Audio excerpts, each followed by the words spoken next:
And we are live, another episode of the Inner Circle Podcast. Man, it's been crazy. We do apologize for the lateness. We were scheduled to start at 10:30. I'm sorry, give me 1 second to fix some audio background. 1 second.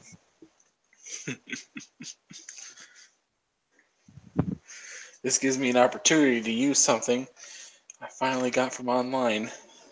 Oh, what'd you get? I got some more Fallout collectible crap. Nice. Let's see. And I can't show it to you; it's too dark. Well, you'll have to send me some pictures. Maybe. The thing is, I got an authentic Nuka-Cola bottle cap opener, but it's like a little stand. Oh, nice. So it's pretty dope.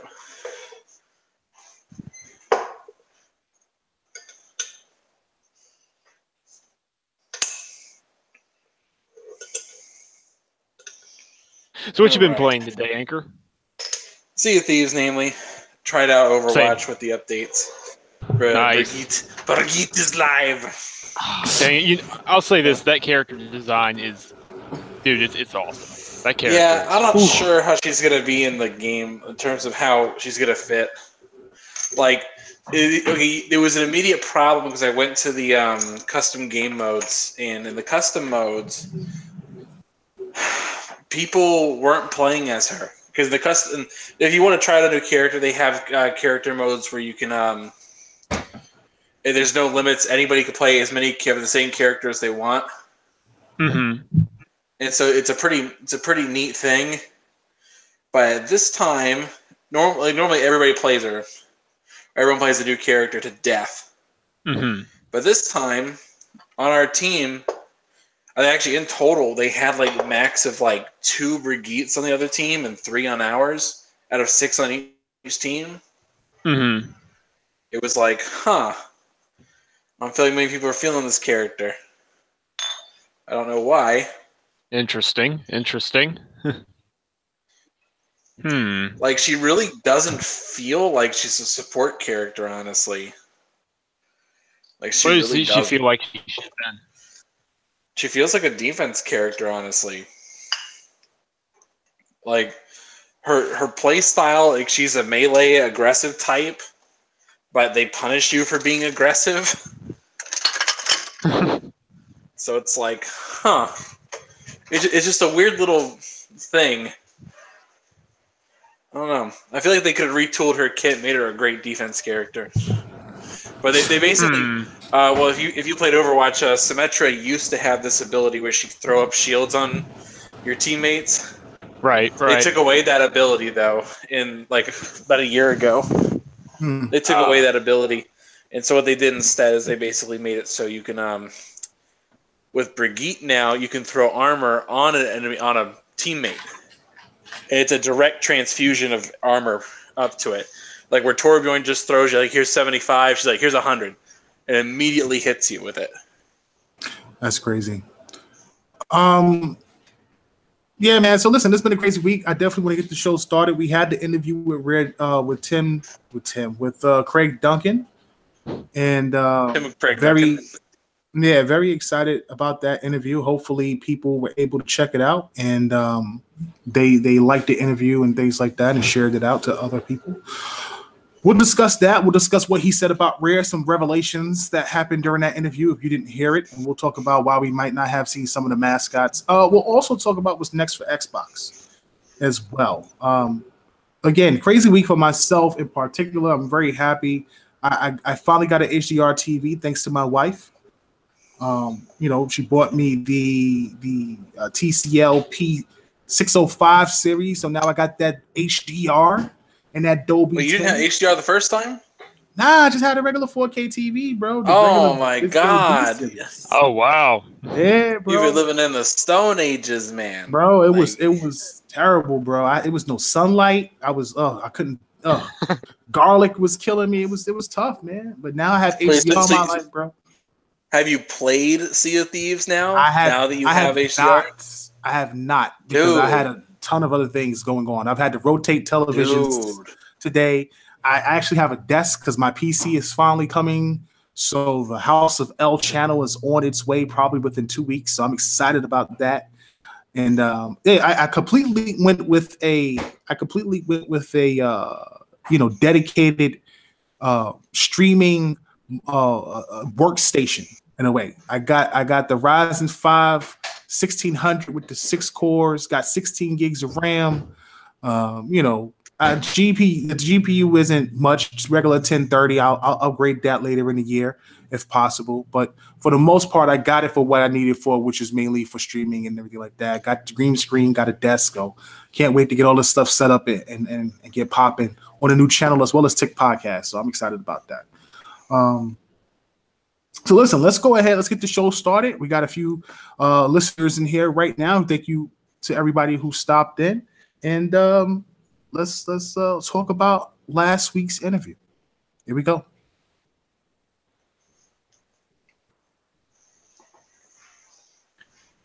Welcome to the Inner Circle Podcast, the premier podcast for Xbox.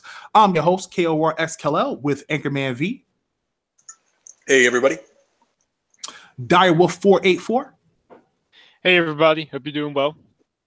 And of course, B Money 101, who isn't with us today for other reasons. And we are the Inner Circle Podcast. So listen, man, today we're going to talk about Craig Duncan's interview. We were able to get Craig on the show to discuss Sea of Thieves and discuss Rare's future. And, obviously a lot of Xbox fans was hoping that maybe some of the review scores or some people would take likely or better positions with the game. I just honestly think the people who reviewed this game don't understand Sea of Thieves. As much as they talked about Sea of Thieves, as much as they talked about what they want this game to be, I don't think people comprehended what this game really was.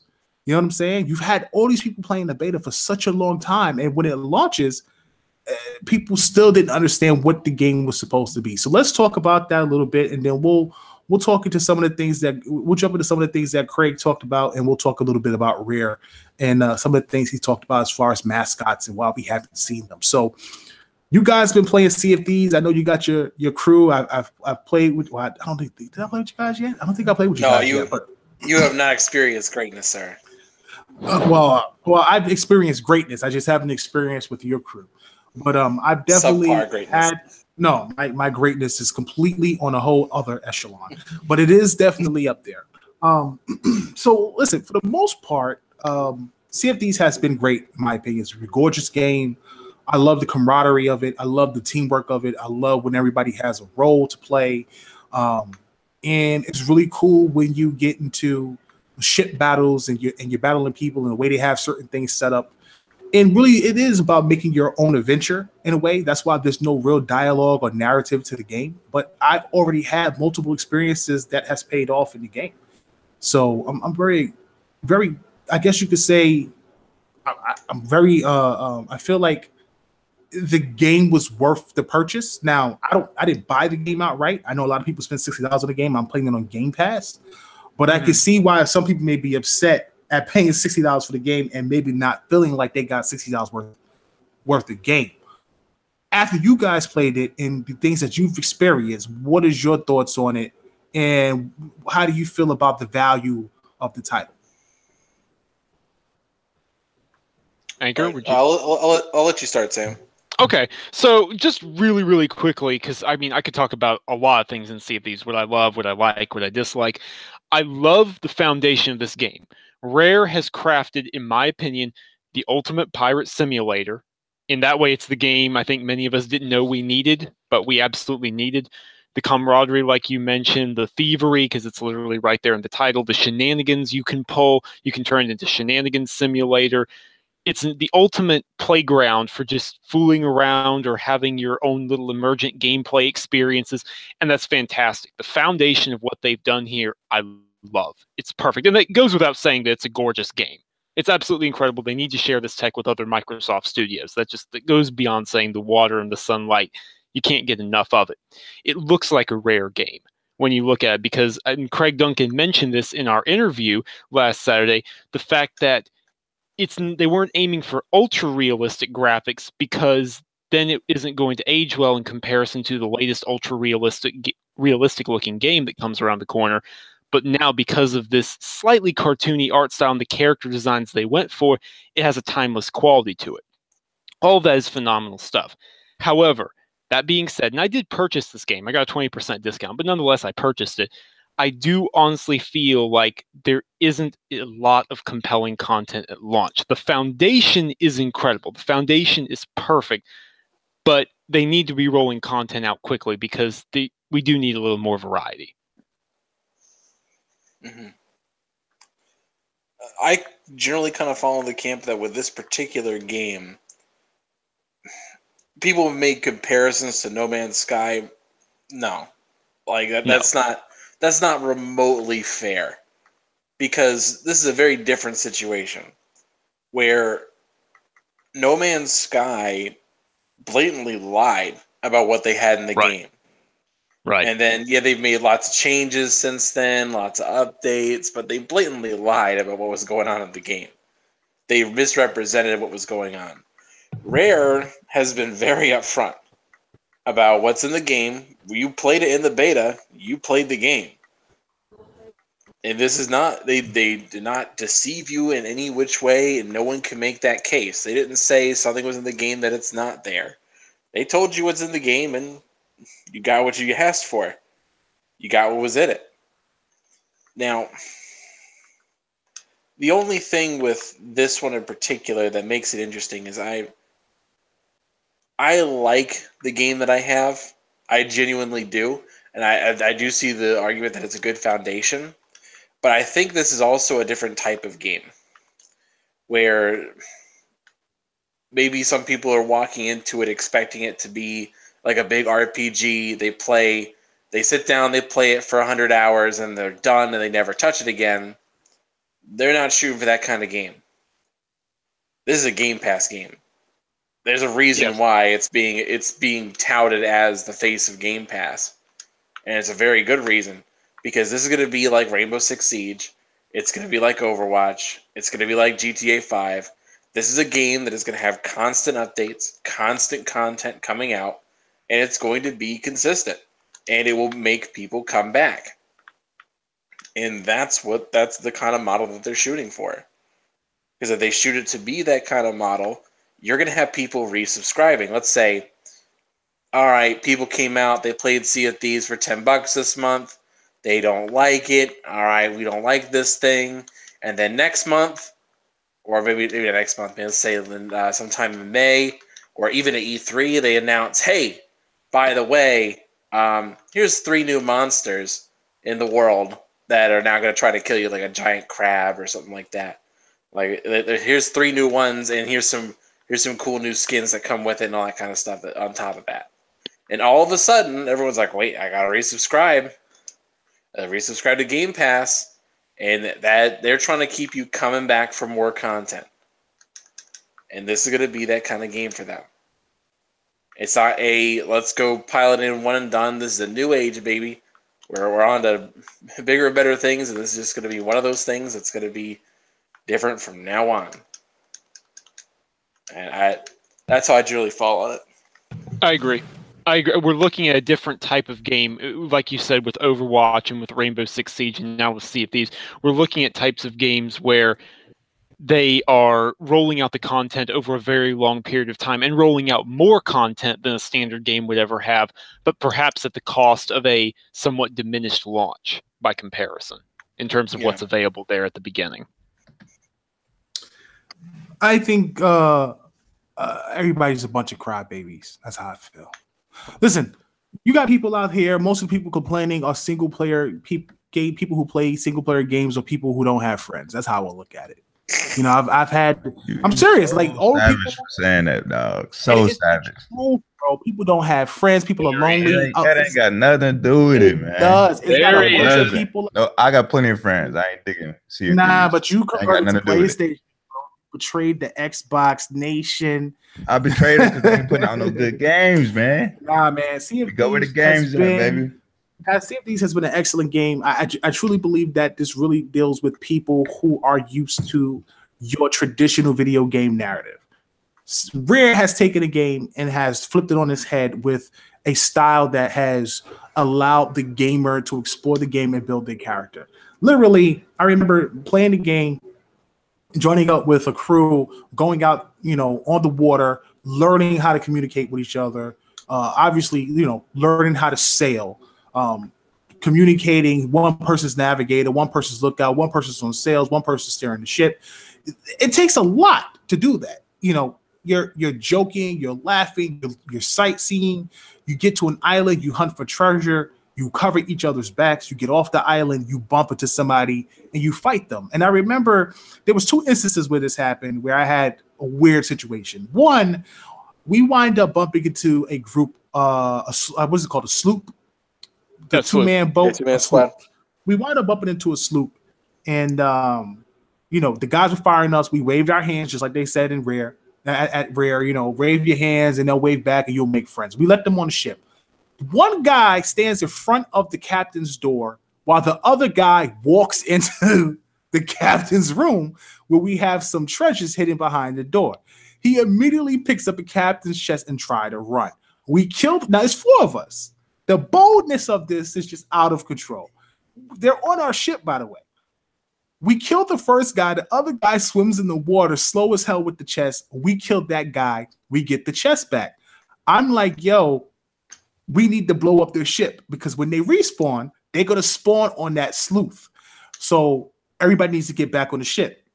We had this guy on our team who was like a brand new dude, and he raises the anchor and the ship starts to move. And there's 2 of us on land and 2 of us on the ship. So you could imagine 2 guys in a sleuth, as fast as that ship is, as agile as that ship is, fighting 2 guys on a galleon. Imagine me running back and forth while this guy is steering the ship, trying to load cannons fire and also plug up holes in the bottom of the galleon where we're getting hit at by this sleuth. Eventually, we get 2 of our other guys on the team. We maintain the ship. We get everything steady and right. We wind up like basically drifting the ship, dropping anchor, turning around and hooking it perfectly as they came by, and just unloaded like 4 cannons back to back to back until we just sunk them, and then eventually we killed them and they were left out to dry. But I'll never forget that experience because of the way that all happened and how funny that was. And then we had a raid today where we bumped into a 3-ship brawl, 2 sleuths and 2 galleons at the same time. 2 of them got sunk. As soon as we pulled up, we started fighting the other 2, but we were just trying to communicate with them so we can do the raid together, which we eventually did.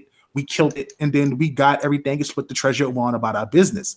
And those are 2 stories that I could think of, and how all those played out, and the scenery and the way it all happened, which was really cool and a really cool experience. You do that until you get, obviously, to a certain level. You level up your factions and stuff like that. But you got to understand, you're building yourself, because over time, they're going to be adding a whole bunch of new characters and a whole bunch of new content. If you go throughout the world, you can see this stuff coming.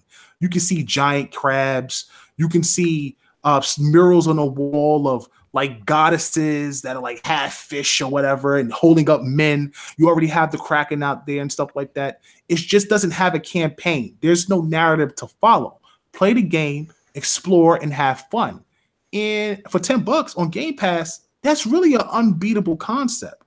People who want to play the 40-hour, 50-hour RPG, who want to do mission after mission after mission, which mostly are people who play a lot of PlayStation, guys who are playing a lot of RPGs, a lot of MMOs, a lot of games where you're playing by yourself. You don't have a lot of friends. Trust me, I see a billion sleuths out there all the time. A lot of them. It's rare that you see a lot of galleons out there. But those people that are out there on those galleons are playing together, and they're friends. They're not like just random people playing with each other, or they become friends over time. And that's really cool. And I think that that's what people are missing about this game. That it's not about, oh, where's the campaign? Oh, I need to do this mission next. I need to do this mission next. It's about building yourself up, becoming that legendary pirate, getting your loot, getting your items, because as the new content come out, you'll be prepared and you'll be ready for the next set of adventures that come on. Whether they add a campaign, whether they add a story mode, you'll be at that level in a real pirate on the high seas once all these other bums start coming to the game with their white flag ships and stuff like that. You'll be a full-blown pirate with a full-blown crew. And I think that's what makes that game really cool and why I enjoy it so much and play it so often. What's your thoughts on this, B Money? Man, all that's great. You know what I mean? All the people who are having fun with it, have fun with it. You know what I mean? But I just don't understand the constant damage control. People trying to say that, you know, if you're an Xbox guy and you don't like this game, then you're not an Xbox guy, or you know what I mean? If you ain't got friends, you know what I mean? That's the reason why you don't like this game. It's like, kill all that noise, man. Like, the game, it is what it is. There's not a lot of content there. Bro, you know what I mean? Like, you don't can jump in there. have friends, you don't. It don't have nothing to do with friends, because you can get on Battlefield with a bunch of friends. You know what That's I mean? a whole different game, bro. It's a whole different concept. You can get on any game. You can get on any game. It's not the same adventure, though. Kill all that damage control, because it's not necessary, man. It's not necessary. It's not the same game. Get on any game and have fun with your friends, man. That don't have nothing to do with it. That don't have nothing to do with it. It's not the same game. It doesn't have to be the same game. It doesn't have to be the same game. It's the same concept. It's not, though. That's not the type of game that's Wait, B Money's got a good point here, because really, anytime you are playing with your friends, any game, no matter how bad it is, instantly becomes way more fun. Right. But at the same time, like going out and playing Battlefield with your friends is an entirely different experience than Sea of Thieves, because Sea of Thieves it's a co-op experience that it is required to play in co-op. Yo, it is a game that is meant to be played. When you play Battlefield and you squad up, you know what I mean? It's a different game. Your squad hops in the tank, or your squad hops in the airplane. It's the same concept, man. It's not. Joe want to say, man, the game ain't for everybody. Everybody stop trying to damage control for the reasons why people ain't playing the game. I'm not saying that at all. I'm not saying the game is for everybody. If I might voice something here, here's the thing. I'm going to quote Fiddler on the Roof, where he's right and he's also right. The reality is, here's the thing. B is right. It's not for everybody. I agree with that. A few different people. Hang on. I was talking with a lot of different people about here. Speaking as someone who loves the core concept, if the idea of the shenanigans and the different playground tools in the sandbox that you have to just troll players or try to get along with them, if that doesn't click with you, then at the end of the day, it really is what it is. Until they add more content down the line, and maybe that changes the story. We know they will add more. They're going to add, big stuff every 3 months. But for now, as the game is right now being sold or under Game Pass, if it doesn't click with you, then it's not for you. And I say that as someone who loves it. But at the same time, Cal is right in that this is not your standard multiplayer game. It doesn't. You can't hop in Battlefield and have the same experience as in Sea of Thieves. I'm sorry, you can't. Yeah, it's just a different animal. Imagine playing an open world game, right? And you're by yourself in the world, and you don't know what to do. There's no one to talk to. There's no one to communicate with when you're traveling. Then suddenly you bump into another ship and they sink you. Or suddenly you bump into another ship and you avoid that ship, but you still go on your little adventure. You dig up a chest, you get the chest, you hop back on your boat, and you're doing your thing. You come back, doing that by yourself. I'm not saying that it's not right, but it's not as meaningful as doing it as a group. When you're on a galleon and you're playing with 4 other people, there's a sense of camaraderie. It feels like you're really a part of a team of a pirate ship, and you need to work together to survive, especially when you get into ship battles. So that's why I'm saying completely different, because Battlefield, you can play by yourself and still play with randoms and still win games. You don't have to be with your friends to play that game. And you could be with your friends and enjoy it too. But with Sea of Thieves, you won't get the same experience that you would get if you were playing with 4 other people, or even another person, just one other person. You won't get that experience. So you have all these people who are writing these reviews and all these things about they don't know what to do, or this is bare bones, because they don't have that experience of playing in groups or teams, or understanding the concept of what you do in the game and how to make your own adventure and build your characters and the direction this game is going. This isn't a game where you purchase it day one and you beat the game. This isn't a beatable game. This is a experience. You just play in the game. That's why it's a game as a service. And that's why it's like Direwolf was saying, he's right. It's the perfect game for games for Game Pass, because it's not something you just pick up and play, and then you're done with it. You're constantly playing. The game is constantly evolving. 6 months from now, this game might not even be the same game that it was when it first launched, just based on feedback and based on the things that the players are saying they want in the game. It could be completely different. But as of right now, yes, I don't think anyone's damage control. I just don't think people understand what this game is. I see a lot of damage control out there, and it's unnecessary. I don't know. There's always going to be people damage controlling. Yeah, I mean, I can't talk for other people. There's always people going to do that. I can only talk for my experience here at Tick and the way I see things. I don't know what other shows do. I don't damage control nothing, because if I did, I would be damage controlling every Xbox game, and I damn sure don't do that. I'd be damage controlling Xbox, so we damn sure don't do that. But Sea of Thieves, to me, I've enjoyed it. I love it, and I play it every day. And honestly, I'm gonna hop on it as soon as we get off the show, because I got to check it out in HDR. So I'm definitely excited about that. But I mean, that's just my thoughts on the game. You know, again, I'm not trying to argue with you, B, not saying that you're not right as far as, you know, people's opinions. Everybody has an opinion in the game. I just feel like a lot of people complaining don't have friends. That's like, I've literally spoke with people on Twitter like, well, yeah, you know, every time I try to play the game, I get thrown in the brig with people. Or I try playing the game and my friends, they don't play the game. That sounds like that's your problem. Like, that sounds like a personal problem to me, bro. Like, no disrespect, but that's a personal problem. That has nothing to do with the game. You know what I'm saying? Like, you need to either find friends or figure out a way to make friends to play the game with. Use LFG or something, because the game isn't bad because you haven't been able to play it and experience the game. That's not why the game is bad. Like, I just find that weird to me that people are trying to blame you know, certain aspects on the game to make it a bad game when it's not, when it's very well crafted. And a lot of secrets in the game at that, which to me was very shocking in itself. I want to say one thing about it, and like this is the one critique that I disagree with, and I hear people talking about it a lot, is the way the concept of the outposts are, because a lot of the complaints I'm reading about are about community. And people are complaining, saying, "Hey, I don't like this. Is not cool. This isn't fair. Like, how come? Like, whenever I'm coming back from a mission, someone's at an outpost and they kill me and take my chest, or how come these people they won't leave me alone?" And that's one of those things where the community in general. If you give someone the option to kill somebody, they're going to kill you. Like, this is going to happen.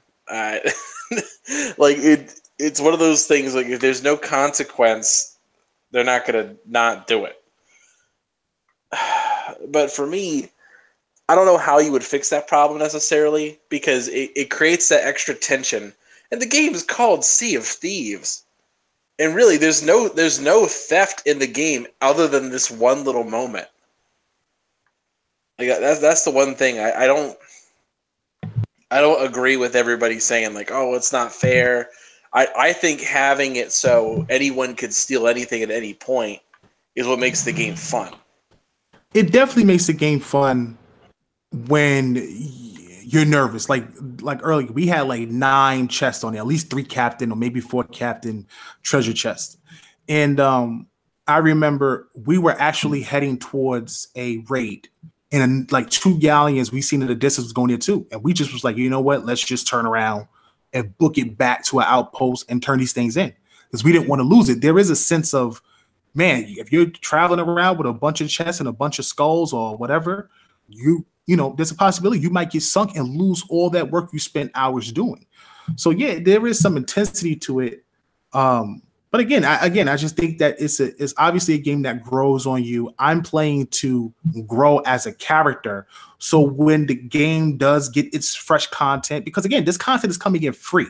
We're not paying for this content. You know what I'm saying? This isn't like we're getting DLCs and season passes and stuff like that. It's coming in. They're just going to upgrade the game as we go.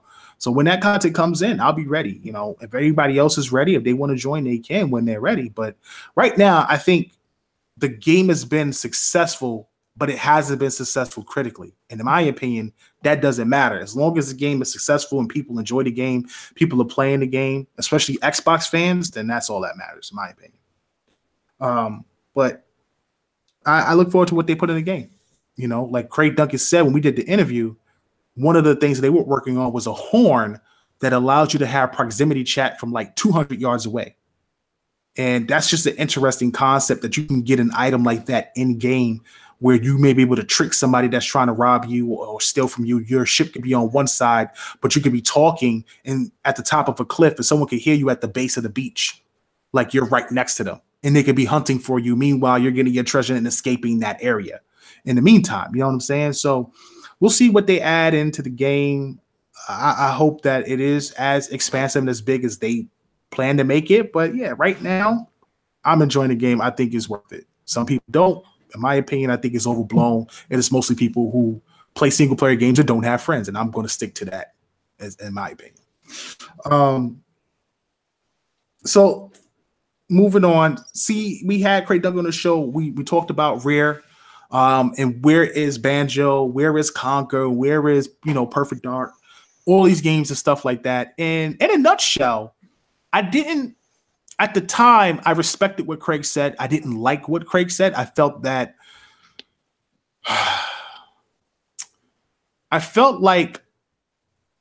it was a weak excuse. I mean, I understand where he's coming from, but I felt like it was a weak excuse. And basically what the point that was being made was that they hear all of the fans that want a new Banjo, who want a new Conquer, who want a new, Cameo, et cetera, et cetera, et cetera.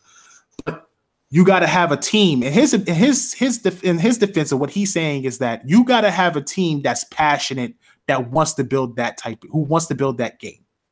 This is another team's work. This is old, Rare, people who used to work there, guys who used to work on Banjos, guys who used to work on Conquer. Some of those people aren't there. And going back to those old franchises and bringing them back, you got to have a team that is passionate, that wants to do that. You can have him or Phil come in and say, hey, we need to do Conquer and force the team to do it. But if they don't have the fire to do it, you're going to get a mediocre game, because people don't have the fire to do it. And in my opinion, I kind of feel like that's sort of a lame excuse, because it's like, bro, just do your job.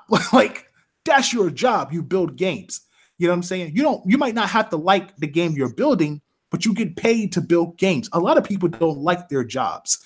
You know what I'm saying? But you got fans out there that want a new platformer from Banjo, or want a new platformer from Conquer, or want to see a new Perfect Dark, or whatever Rare has in their staple of franchises. And we're not getting that. And we're not getting that because you're telling me that the team isn't passionate enough for it. Not that they can't do it, not that they won't do it, but the team doesn't have a passion to do those games when so many fans are asking for those games. I just can't buy that line. I can't buy that line. What is your thoughts? I mean, you never want to be the person to put a team on a project that they're not interested in, because you are going to get crap. Like, it's like a Call of Duty. I hate to beat the dead horse on this, but like, you could see it in some developers' eyes. Like, we really don't want to be doing this, and yet here we are again. Like, because you won't let us leave, you won't let it die, and you just get uninspired crap, and it's not. It really stinks. It really does. And honestly, to me personally, I could give two craps about Conquer, honestly. Or really, like, having a new Banjo would be great, but at the same time, like, if the team's not into it, I'm not into it either. Yeah, because if they're not into it, then we just get another nuts and bolts or some other nonsense that, that we would never care about anyway. Yeah, so I would much rather the team be passionate about whatever project they're working on. I think that breeds the best games when the developers are truly. Man, you bring somebody in, bro. You got to bring. I mean, but you they've got to been bring hiring. somebody in. Rare's been hiring quite a bit. They've grown quite a bit over the last couple of years. Yeah, but if you're telling me that the team isn't passionate out of 130 to 150 people, right? Nobody's passionate about Rare franchises. You're sitting on these IPs that you could be pumping out like Nintendo, and you're not doing it. I'm not saying these games have to be innovative. My problem with Microsoft this generation, in my opinion, is that it seems like everybody's trying to innovate in every freaking game. Like every game has to have some sort of mechanic that gives it something special, and they're trying to find something to make it click. That's why I'm not a fan of Sunset Overdrive, because I didn't like the whole grindy aspect of it. That's why. No, I just don't like the grindy aspect of it. You know what I'm saying? Let's not get started with you in Gears of War. But I'm just saying. Let's start. When he's talking about grinding, he literally means he doesn't like the fact you can grind, not just level up for XP. I find it annoying that you have to constantly move in order to stay alive. I just think that's a dumb concept. It's those old man reaction times. That's what it is. Dumb concept, bro. Constantly jumping on wires and bouncing around and sliding here while shooting and sliding and bouncing. And bro, who does that for a whole game? Sounds like a great game, bro. Stop. All you play is Fallout. I don't want to hear nothing from you. Well, I am playing Fallout right now, so exactly. So with that being said. You have that. You have Quantum Break with the TV series and stuff like that. Obviously, you have Sea of Thieves and their games as a service and what they're trying to do there. There's just certain games where it's like they're trying to find things where they're pushing the limits of a particular game, and it seems like it may not work for everybody. Instead of appealing to what some of the fans want or what fans are crying for. Nobody asks for Voodoo Vince. I will continue to say that for the rest of my career. Nobody asked for Voodoo Vince, bro. You know what I'm saying? Like, we didn't want that game, and yet that game came through for whatever reason. You know what I'm saying? So I just feel like they're listening to the fans when it comes to hardware, finally. They're not listening to fans when it comes to games. Now, they could be listening to fans once we see what they show at E3, what we see coming out in the future. But based on the past, based on, what's coming at least the rest of this year, other than State of Decay 2 and Crackdown 3, I don't even think anybody asked for Crackdown 3, but you have fans that are hyped for the game, they're not listening to what some of the fans have been asking for, the type of games that some fans would be asking for or looking for. So I just find it kind of weird that, overall, it just seems to me that they're trying to do things and it's hurting them more than it is helping, in my opinion, at least with some aspects of the games. Like, I love a lot of the exclusives that they put out. I don't like them all, but I do like some of them. Sea of Thieves being one of them. A game like Banjo could go a long way to showing some goodwill to fans. A game like A New Perfect Dark, which hopefully they are working on based on what we've been hearing. Obviously, a new Fable coming out would be great. Any new IPs they are working on would be great. Anything that's going to be new is going to be good, looks like it's going to be good, and doesn't have to push boundaries or be innovative. Sometimes not reinventing the wheel is okay. Horizon Zero Dawn, and I'm not trying to compare PlayStation to Xbox because too many people do that, and I hate doing that. Xbox is its own system with its own games and its own fans and its own library. But just for comparative conversation, Horizon Zero Dawn does nothing new, but it does things great with what mechanics already exist. That's what Microsoft needs to do. You don't need to do anything new or create anything new. Just take what's already out there and make it great in another game. And I think if they can get to doing that, you won't hear so many people crying about what they want to see from Microsoft. You know what I'm saying? I think they're always trying to do too much and they can't get out of their own way. Mm-hmm. What do you think about this, Sam? I'm quiet on this. I'm kind of middle of the road, and like, on the one hand, I don't think they should just crank out reboots just for the sake of cranking out reboots. I have to take B's side here. If the team isn't interested, then it's not going to be a good game. That's just all there is to it. At the same time, there's definitely value there, and if the fans are clamoring for it, then it seems a little bit of a mind boggle to avoid that completely. But at the same time, I'm if I remember correctly from our interview with Craig Duncan, he didn't say that they would never ever do a reboot of anything at all. He said they're Correct. aware of what their fans want, but rather the fact that if they do it, they need to have that passion. If they do it, they're not doing it because, oh, well, okay, we got this IP, we need to throw it out there. So to me, and this is just me personally, obviously a large portion of the team is going to continue to provide content for Sea of Thieves for a long time. But the fact of the matter is, I have a hard time believing that they've hired this many people and that they aren't going to explore other opportunities in other places.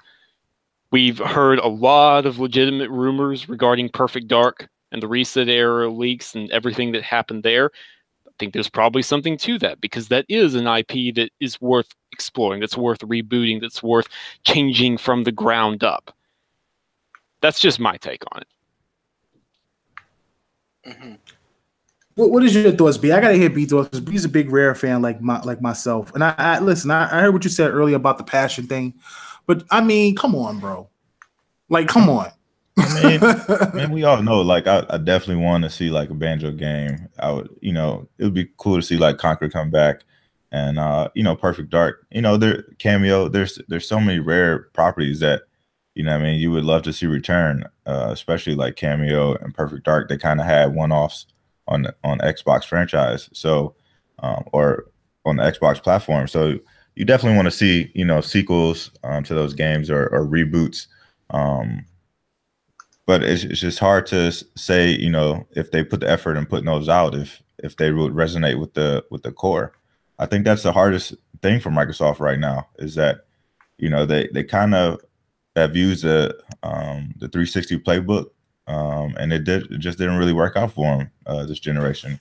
I mean, they used a lot of partnerships to put out a lot of their IPs this generation. None of them really resonated that well. They keep trying to swing for that big hit, and Sea of Thieves could be that, but we don't know yet because of the contest sake. But they keep looking for that next big thing, and I think. It definitely has to come from first party, but what it looks like from what we know, Sea of Thieves might be the big first party game, and then we roll back into, the three big major franchises. So I think they definitely have to bring something new from first party. And it would be cool to see Perfect Dark come back, with the rumors and things like that, but they got to be passionate about it. If it comes out and it's mediocre or below average game, then what was the purpose? But that's why I spoke when we had Craig. I took the opportunity to talk to him about bringing back franchises like Saberwolf and kind of pitch my idea and things. Obviously, they can't use that because they're not going to pay me. Because your ideas are garbage. It's going to be liable. First of all, my ideas are the greatest ideas in the world. Okay, let's not talk about you and your ideas, which are horrible most of the time. But I think that the issue is that they clearly want to create. I think, like Craig said, Rare is probably the studio that has the most freedom of all first-party studios. They're the studio that can do a Sea of Thieves and then turn around and actually do another IP and still be under first party and not be stuck just doing Sea of Thieves. Compared to 343, Turn 10 and the Coalition.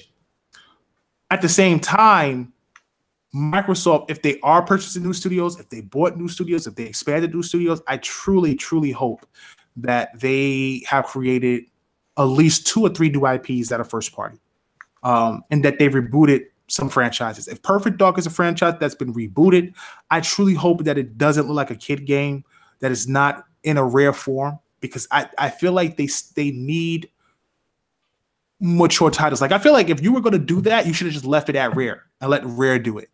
You know what I'm saying? Because it would have had Rare style, Rare flavor the way Sea of Thieves does. But if you gave it to a third party, like you did Killer Instinct, then I hope it is as serious and as graphically impressive as Killer Instinct was when it was first released and introduced. As far as Banjo and Conquer is concerned, I don't think there's not a better time. I know people are saying that it might not sell, But I just feel like a game like that would sell great because you got to think it's going to go to Windows 10. It's going to be on Xbox. It's a platformer. You have to have a game that is, it has to be a high quality game. It can't be Super Lucky Tail, clearly. That's not what you're going for. It has to be a high quality game. Right. Like it has to be a high quality game on the level of Mario. You have to get the talent in that knows what they're doing to put it up there. I don't want to hear that platformers don't sell well when you have games like Ori and the Blind Forest that do numbers, Cuphead doing numbers. Like, I don't want to hear that. Like, you have these characters and you can do it. It's just about whether or not you put the money and the effort and the time into doing it and bringing the right people in. So that's why I kind of find these excuses sort of lame. It can be done. Bring the people in you need to bring it and get it done. If not, then we'll never see the franchises again, and people are just talking on deaf ears. Hopefully they're listening, and we will get one of these franchises at some point, but they also need another big franchise or two to really step in the gaps of the franchises they have, because as time goes on, those franchises will get older and the fan bases will move on. How do you capture new fan bases for those older games? I don't know, because even myself couldn't get into Halo 4's multiplayer, and about 3 or 4 months in, I lost interest in Halo 5's multiplayer, and that was huge on Halo 2 and Halo 3 back in the day. So, and I haven't even touched Gears 4 multiplayer that much. So it just goes to show you where my interest is with those franchises, though they're still great franchises, and I enjoy playing the campaigns. Nah, so we'll see what happens. His old man reflexes can stand it. Yo, you should be lucky enough to live to be an old man, bro. So don't be hating on old men. Old men have wisdom and lots of years of experience and a whole bunch of stuff. But we'll see what happens, man. I don't know. I just didn't I'm not saying that Craig is right or wrong. I just wasn't feeling what he was saying as far as the team not being passionate about these games. I just feel like it's been years since we've seen these titles. It's just OG Xbox. You know, other than what we got with the 30th anniversary with Rare Replay. Like, we haven't seen these titles, man. I just kind of find that weird that you need passion for games that are like 20 years old. Like, come on, bro. Bring these titles back. People want to play them. So listen, next up we have what's next for Xbox. Sea of Thieves is out. It has not hit critically. It seems that a lot of people are enjoying the game, though. You're seeing a lot of images across Facebook and Twitter. You're seeing a lot of streams, the game being streamed a lot. You're seeing a lot of people talk about how much fun they've had, and you've seen some people hate on the game, and you've seen some people say that they can't get into the game and it's not for them. But for the most part, they did extremely well the day that it launched. Next up, we have State of Decay 2, and I'm sure we have some Game Pass games that's going to hit Game Pass in the coming months. Do you think Sea of Thieves did its job and made Game Pass a success at launch? And will State of Decay 2 follow suit with its launch and bringing in more people into the Game Pass subscription base? I think State of Decay 2 might be more successful than what Sea of Thieves is. I know, like, it has like way more streams and stuff like that on like Twitch and all the streaming networks, but I think at its core, State of Decay 2 is more of a Xbox game.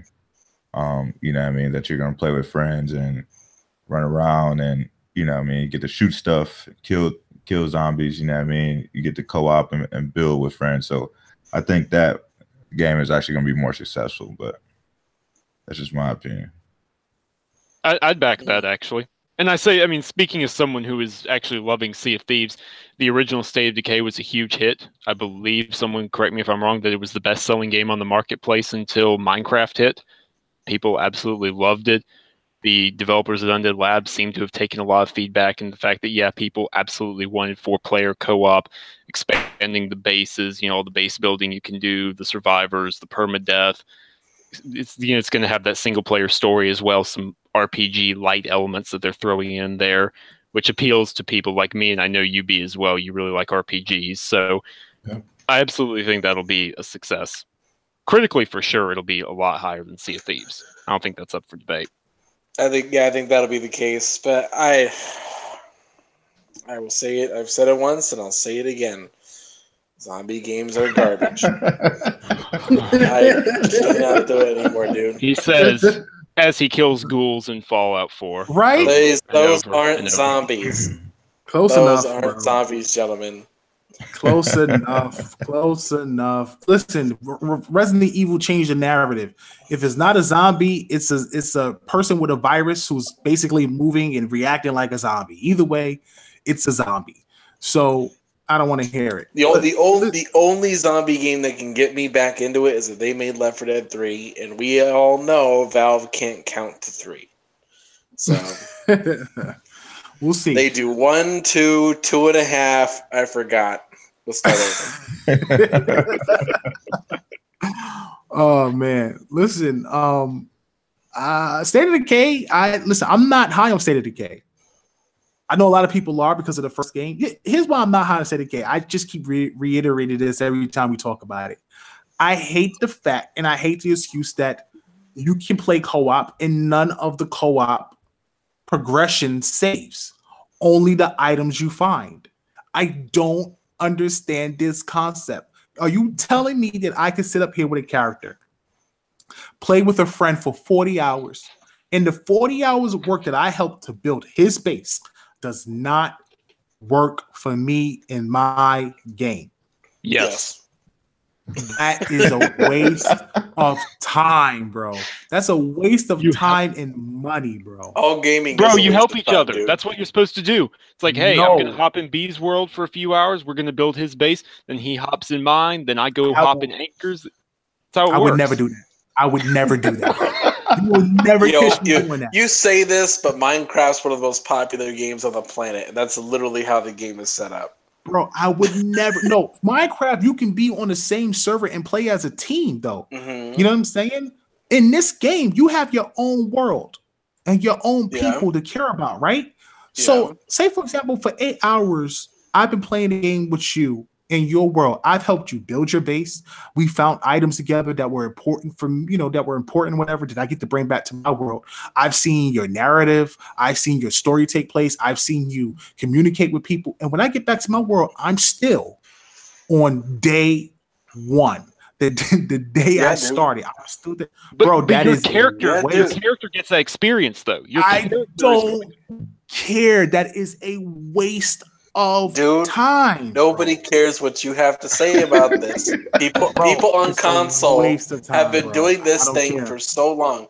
Minecraft was the most popular game on the planet for half a decade, and on console until recently, mind you, people were playing on other people's worlds. Dude, I've probably sunk maybe 50 hours on somebody's world I've never seen since then. You want to know why I disagree with you? I'm going to tell you why I disagree with you. Because I disagree with you because the first State of Decay, that was fine. The first State of Decay, that was fine, right? When we first heard about Class 4 sounded like it initially was supposed to be State of Decay like an MMO type game. If you go back and read what they were trying to do, it was supposed to be like this shared world for, MMO type title. Instead, it turned to State of Decay 1 with help. This reminds me of Fable 2. And why I hated Fable 2 so freaking much. Because you could play co-op and you would play as some random pirate thug character with your powers, but look nothing like your character. No customization, no nothing whatsoever. And it's very similar in that regard where you're just playing a character in somebody's world. And then when you go back to your world, you don't have anything from that world other than the items you get. I just don't get that concept. That is, to me, is a waste of time. You will not catch me going from your world to help you, then all of a sudden hop over to B to help him, to hop over to here. I'm not doing that. And I know a lot of people. You're just selfish. That's what you are. You're just selfish. Dude, listen, I won't even play with multiple characters. In like when I make a character in the game, I play with that character. I don't care if there's 3 or 4 other characters you can play, but you got people who say, oh, but I'm going to level up this guy next, so I'm going to play the game again. Nope, not me. One dude. I'm maxing that one dude out. That dude's going to be the greatest character ever made, bro, and that's that. I'm not playing with a whole bunch of people like that, and I'm not helping a whole bunch of people like that. You know what I'm saying? Ain't nobody got time for that, bro. I'm not doing that. It's a waste of time to me. But Then even you're one the dude even the in another biggest, zombie chow. yeah, even one of the like most recent big zombie games in Dying Light is the same way. If you play co-op in Nah, that, you but know what I that's mean. co-op. You're following the Don't you same get the story. progression? Nah, but you get the progression. You get the No, progression. You get the progression of this one too. They told Yeah, you. You I get just the No, they progression. don't. Yes, Yes, you They do. told me you don't Character get the stat. progression. you get the You get- character stats. Yeah, I'm talking about story progression. You didn't get story Oh progression in God. Dying Light. no, I'm talking about story Yeah, you progression. do not get story progression. That's Exactly. It's a waste of time. State of waste. That's what they should call it. You know, Dying Light was one of the biggest. your opinions are irrelevant because you haven't played Alien Isolation. So, Bro, what the hell does Alien Isolation have to do with State of Decay? Why y'all trying to get me to play Alien Isolation? I will never touch that game. That game will never, ever touch my Xbox, bro. Alien Isolation is like the STD to my Xbox, bro. It will never touch my Xbox, bro. I will never touch that game. Any horror game for that matter. Anyway, but listen, I'm sure there's people out there who will enjoy State of Decay. People will love it. You know what I'm saying? I don't know if I'm going to get it. I will try it because I have Game Pass.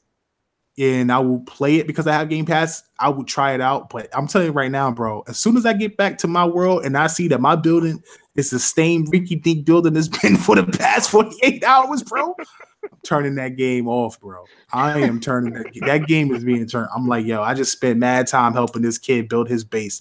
This guy's got guns, defenses, characters, everything. Now I'm back in my world, and my world looks like crap. I'm not playing that game, son. Not doing it. I'm gonna pass on that. Crackdown 3 comes out later in the year. I'm not too hopeful about that game. I'm not a fan of Crackdown. Never was a fan of Crackdown. I need a Crackdown to be like Grand Theft Auto online in order for me to be all in on a game. I felt like when I played it at E3 that the game was fun, but again, I feel like the mayhem genre is played out. I feel like the mayhem genre has run its course and people have moved on from the mayhem genre. That's why Ages of Mayhem flopped so hard. You know what I'm saying? Just like zombie games, all played out. Tired of this crap. So I don't know about Crackdown. Again, listen, this is not the Xbox. It's not the Xbox podcast, hate Xbox exclusive show. I just think that some of the games, at least, I think some of the games are, again, State of Decay is going to do extremely well because there's a lot of State of Decay fans. It's going to sell well. It's going to be a success. I'm not saying it's not going to be a success. It's just not for me. Crackdown 3 isn't for me because I didn't like Crackdown 1. I got annoyed as hell constantly getting orbs instead of just leveling regularly. I just found that annoying over time. And then Crackdown 2, though made by a different studio, was just horrible. Crackdown 3 looks great, at least from what I played when I was at E3. If you like Crackdown 1 and you like Crackdown 2, you're going to love Crackdown 3. I didn't like either one, so I'm not picking it up. But I stand by what I said when I first spoke about Crackdown 3, that I think is going to be a successful game if you enjoy the game. What they're doing with the game, I don't know. I thought that it would be even more successful if they went the Grand Theft Auto route, where you did missions and you progress through those missions and campaign, and then you work your way towards the boss. I don't like the fact that they still have it like it was back in like 2000 or whatever, when they came out with the first Crackdown, where you have to kill all the enemies outside to get the boss to come out. That's kind of whack, bro. Like over time, that's kind of lame. Just blowing stuff up, and you're a cop. You're blowing up buildings and blowing up cars and killing innocent people. Like, bro, you're a super cop. Like, why are you doing this to people walking down the street just to get a criminal to come out of this building? Like, I'm not for that. So I don't know how that works. Political commentary. Must resist political commentary. I'm just saying. But listen, if you like Crackdown 3, more power to you. I hope it does well for you. What else we got? What else we got dropping? The Last Night. Last Night, which looks incredible. Looks absolutely incredible. I am warm on that yet. Nah. Reconfirmed for 2018 at GDC. Yeah. No, you want to know what's reconfirmed for 2018? Below. Where's that? Yes. Yeah, Phil said he played it at GDC and that they confirming we're actually going to do it this year, which I don't believe, but at the same time, if you told me early last year that Cuphead would finally launch, I might not have believed that either. So Let me tell you how long Below has been in hiatus, bro. Cuphead got announced after Below and released before Below. That's how long Below has been in hiatus, bro. We've been waiting on this game since we first went to E3. You understand how long that is? The first time Tick Podcast with the E3 is how long we've been waiting for Below, bro. That is insane. That is absolutely insane. But I'm glad it's here. I'm glad it's coming out this year. And I can't wait to get my hands on it because I loved it when I was playing it at E3. What else we got dropping? Ashen. Ashen looks incredible. Ashen looks incredible. I've spoken highly about Ashen. If you haven't heard that show, make sure you go check out last year's Tick Podcast E3 Day 1, 2017. Definitely check that out. I spoke about Ashen. I had a behind the scenes interview with those guys, and that was pretty dope. Trying to think. Oh my God.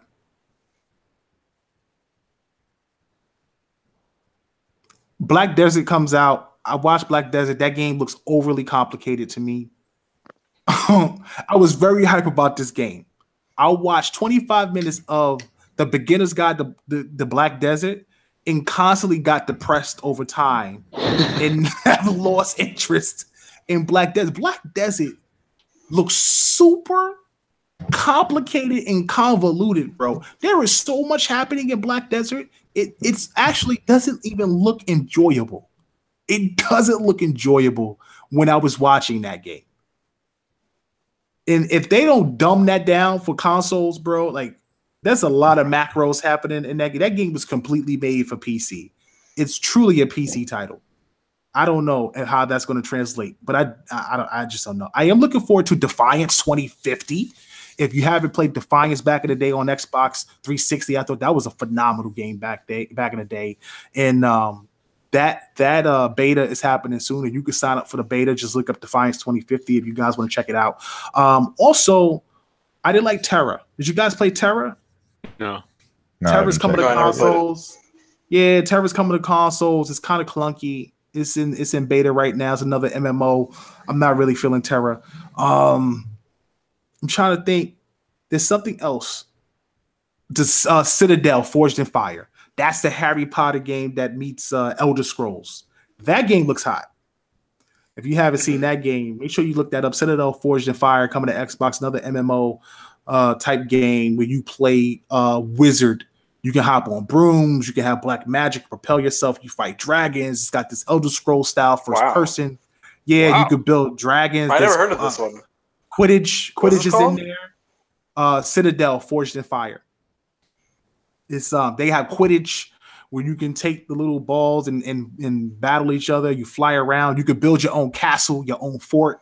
Bro, it's hot. Without having to eat. To me, that's huge. I have to play an Ark in Conan and I don't have to eat nothing in build. Bro, that is amazing to me. I will never play another survival game again. I'm so tired of those games. Oh man. But listen, that's it, man. I can't really think of anything else off the top of my head. Microsoft got some stuff coming out.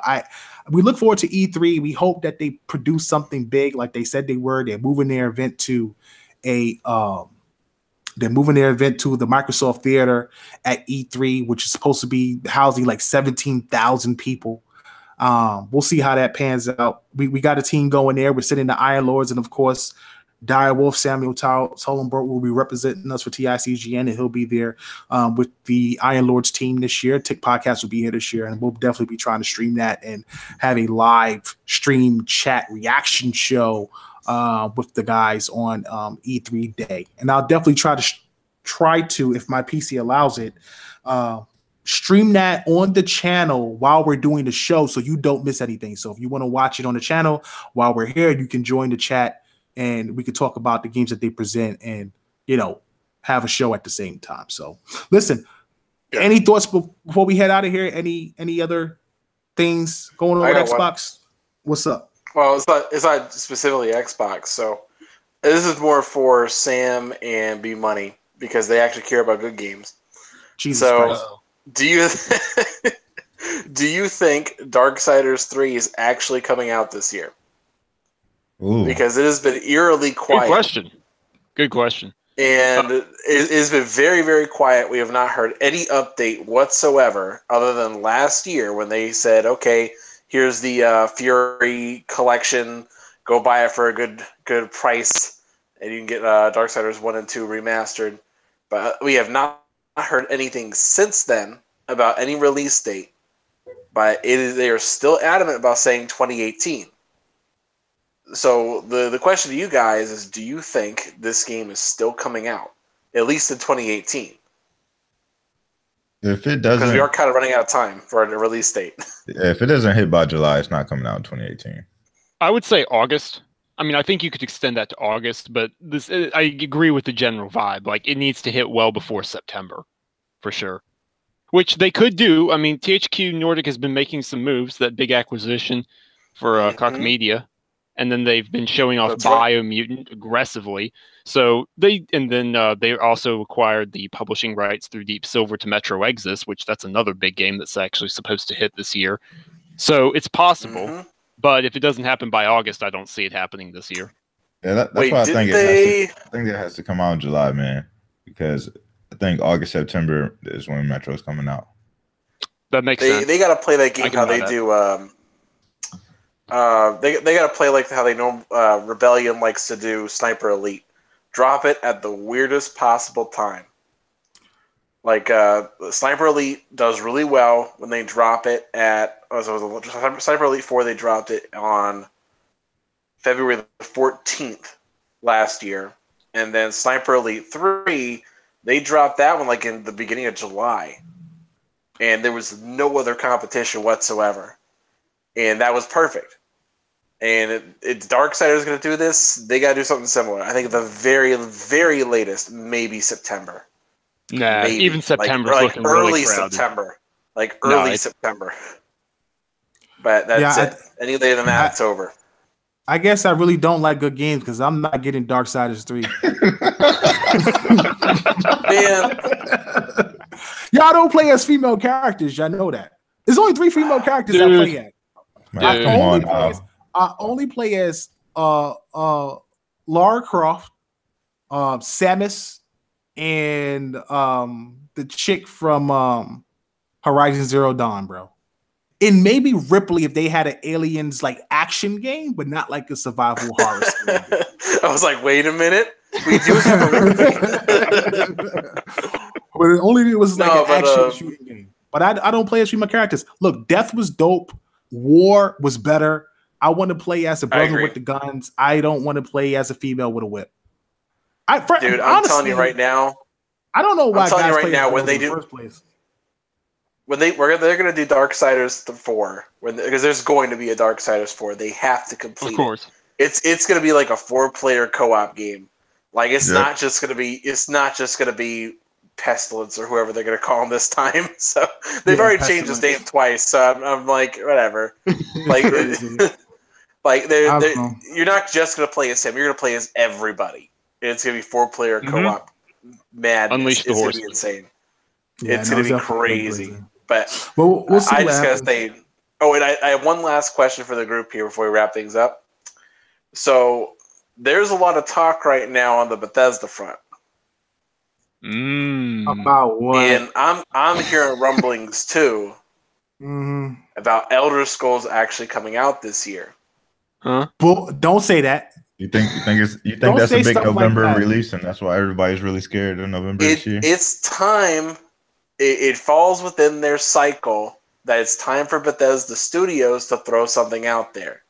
It's been 3 years since Fallout 4. It's been a while. Stuff and like that. I mean, because the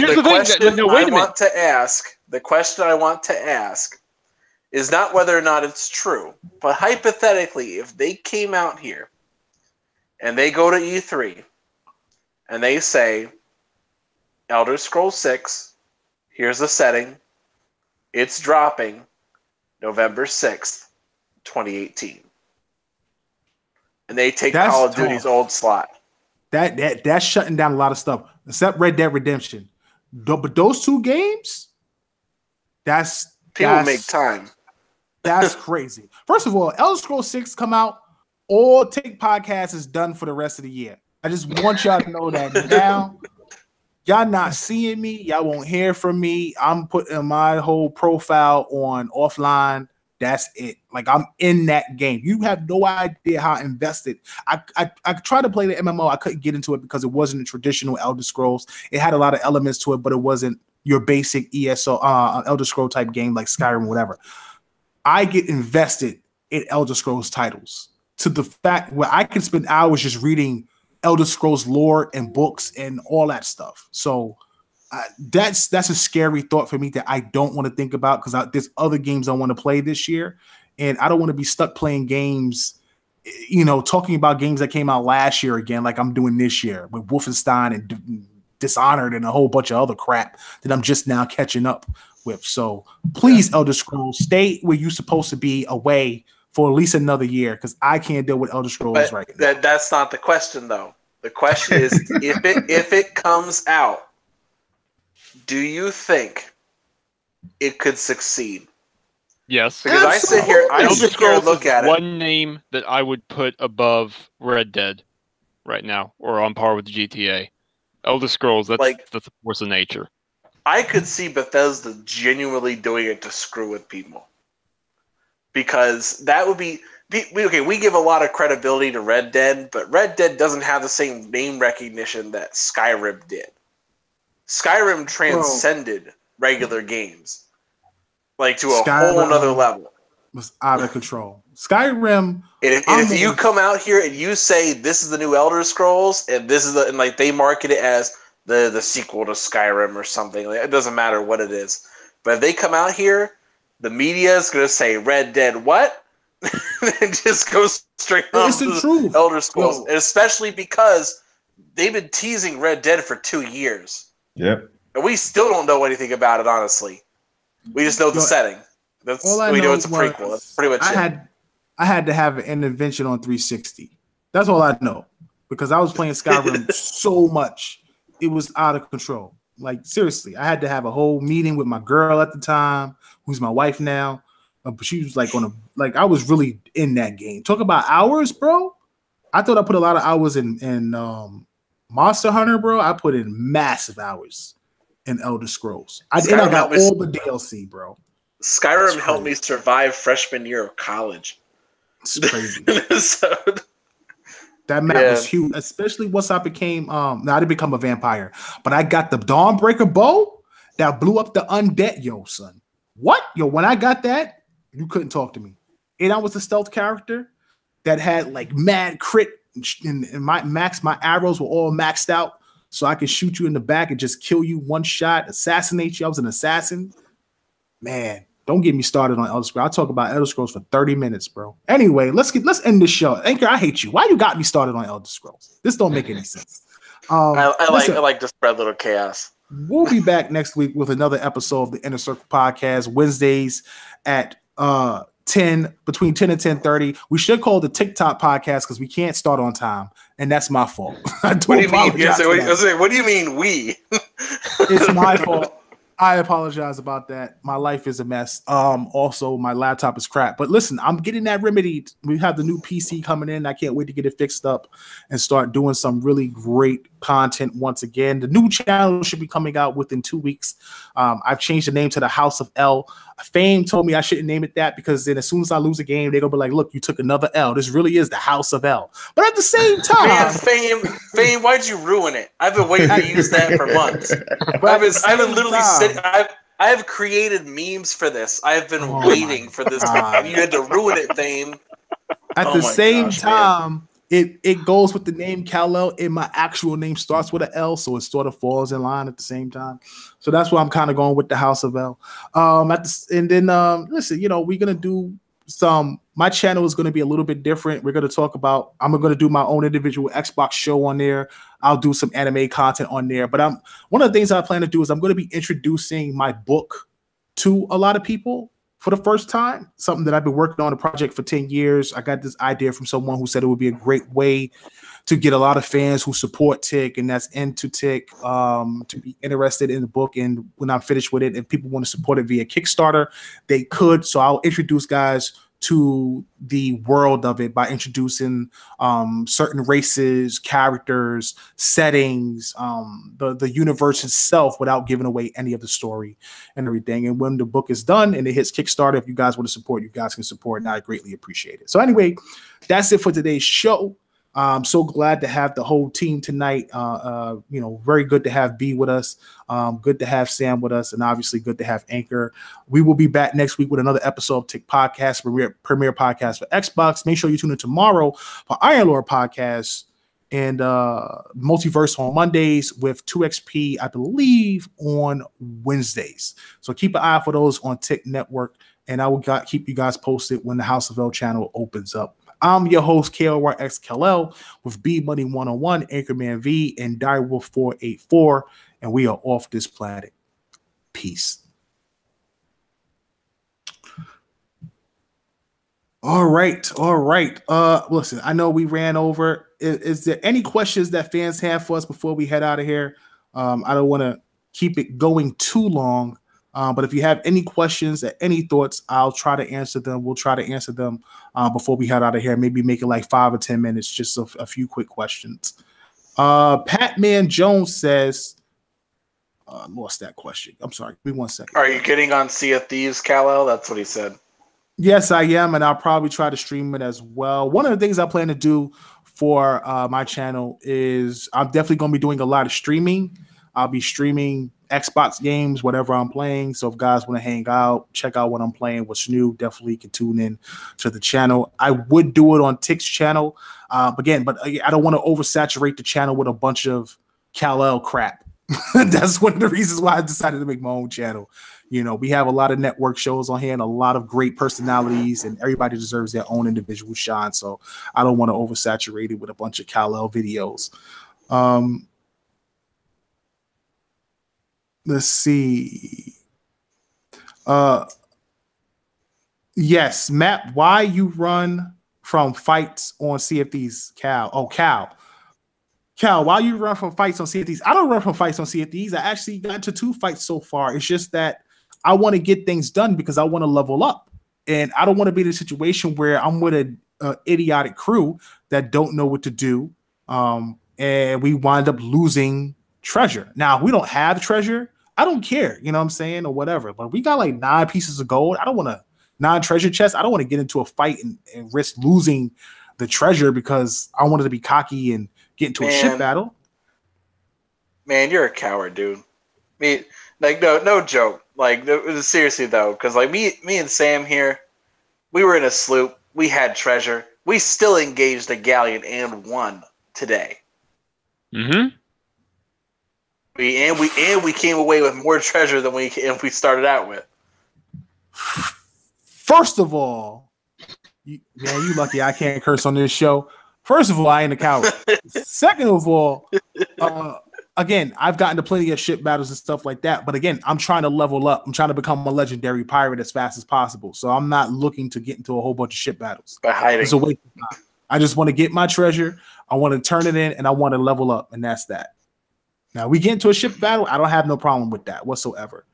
But I'd rather make friends than get into ship battles. Showan, what up, brother? Showan says, how often do you think Phil Spencer reviews dormant IP? Not often enough. Maybe once every 2 months, if I had to guess. Yeah, I don't think it's often enough, honestly. But you'll look over them, say, yeah, that'll be good. Maybe not that one. So. Yeah, I don't know, man. I just feel like they don't look at enough IPs from their past to reboot or bring back. You know what I'm saying? They definitely should look at some of their games that a lot of people either slept on or missed out on. Obviously don't bring them back on some original Xbox crap like Phantom Dust, which bombed, by the way. That was a disaster. I just think that Microsoft needs to look at IPs, really create new visions for some of the characters that they have and bring them back. You know, if you bring people in that want to make these games, man. I don't want to hear the excuse about the team isn't passionate. Find people that are. Bring them in. You got a team that wanted to make a new Shadowrun. The guys who were doing Arc, the Dragon, whatever, I forget the name of that team, but they wanted to make a new Shadowrun, and they got rejected. Why? People are asking for a new cyberpunk RPG game like Shadowrun, and yet it gets rejected by some, third level dude or whatever. I don't understand this. I just don't get it. I understand you can't put your money into everything, but just as some things that just don't make sense to me. Maybe I need to be a game developer to understand, or in a position of an executive to understand. But as a gamer, I'll never understand why you just don't greenlight some stuff when you have all this money and all this potential. Do you think that'll change though with Matt Booty in charge of the Xbox division? I would hope so. Sure. And collaborating a little bit more. Just to some degree, especially because, Phil was, I think a lot of people, including myself, didn't know this, but Phil was really having to do two different jobs because he was the head of Xbox, but he was also in charge of first party. And now you got Matt Booty handling that aspect of things, and Phil is still head of Xbox, but now he's got a bit of a higher seat. He's sitting, next to Satya Nadella and the other executives. So you would hope that there's a lot less red tape in terms of signing off on projects or reviving different things just because it might not fit the checkbook, so to speak. Yeah. Showan, you kind of missed the conversation we had earlier about Rare IP. We talked about it. We talked about how we spoke with Craig Duncan, and one of the things that he brought up was not that they wouldn't make a new Banjo and Conquer, but right now the team isn't passionate about bringing back those franchises. And the guys agreed that, you don't want a developer that's making a game like a Banjo Conquer Perfect Dark Cameo that are not passionate about building that game, because then you wind up getting a game like Nuts and Bolts or a game that isn't as good. In my opinion, I felt that wasn't good enough, and that you could hire people that were passionate about it. You can bring in the people that had the skill in platformers and stuff like that to work on the games and get them to working on it. You know what I'm saying? But again, I don't know. I'm not the CEO of Rare. I'm the head of Rare. I'm not the VP of Xbox. I should be, but I'm not. So I can't do anything, because if I was, Xbox would be on top right now. Let me see.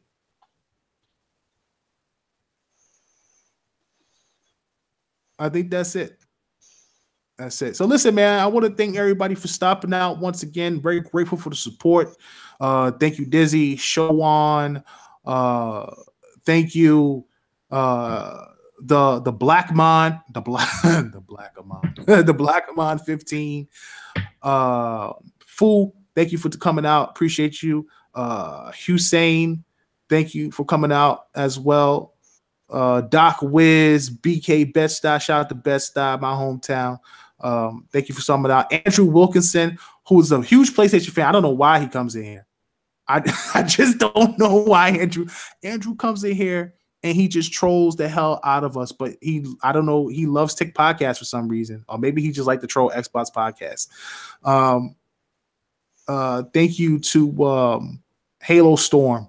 Thank you for coming out as well. The Finest, thank you, brother, for stopping out. Demigod, thank you for stopping out. And of course, thank you for stopping out, Chico. So listen, we'll be back next week once again with another episode of the Inner Circle Podcast. I'm your host, Kara SKL, the last on the planet Xbox with Anchorman V, B Money 101, and Direwolf 484. And we are off this planet. You guys have a great night. Peace.